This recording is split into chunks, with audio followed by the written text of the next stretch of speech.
মেসির জাদুকরী শট, রোমেরোর হেডে জয়সূচক গোল। অতিরিক্ত সময়ের রুদ্ধশ্বাস লড়াই শেষে কেপ ভার্দেকে হারিয়ে কোয়ার্টার ফাইনালে আর্জেন্টিনা। দর্শক, কি রুদ্ধশ্বাস এক ম্যাচ উপহার দিল আর্জেন্টিনা ও কেপ ভার্দে। ফিফা বিশ্বকাপ 2026-এর রাউন্ড অফ 32-এ প্রথম থেকেই দারুণ লড়াই করে দুই দল। ম্যাচের 29তম মিনিটে লিওনেল মেসির দুর্দান্ত ফিনিশিংয়ে এগিয়ে যায় আর্জেন্টিনা। লিসান্ড্রো মার্টিনেজের লম্বা পাস ধরে ডি বক্সে ঢুকে জোরালো শটে গোল করে দলকে 1-0 ব্যবধানে এগিয়ে দেন বিশ্বকাপের সর্বোচ্চ গোলদাতা।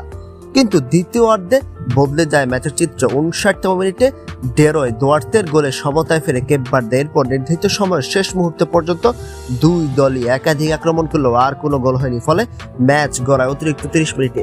অতিরিক্ত সময়ের শুরু হতেই আবারও এগিয়ে যায় আর্জেন্টিনা। 92তম মিনিটে লাউতারো মার্টিনেজ গোল করে আলবিসেলেস্তেদের 2-1 ব্যবধানে লিড এনে দেয়। মনে হচ্ছিল ম্যাচটি এবার আর্জেন্টিনার হাতেই চলে এসেছে, কিন্তু হাল ছাড়েনি কেপ ভার্দে। 103তম মিনিটে অ্যাস লোপেস কাব্রাল দুর্দান্ত এক গোল করে আবারও সমতা ফেরেন। স্কোর লাইন হয়ে যায় 2-2।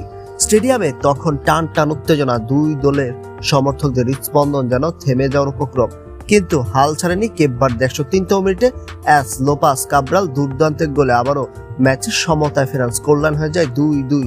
স্টেডিয়ামে তখন টান টান উত্তেজনা, দুই দলের সমর্থকদের হৃদস্পন্দন যেন থেমে যাওয়ার উপক্রম। এরপর আসে ম্যাচের আসল নাটকীয় মুহূর্ত। 111তম মিনিটে লিওনেল মেসি ডি বক্সের বাইরে থেকে অসাধারণ একটি শট নেন।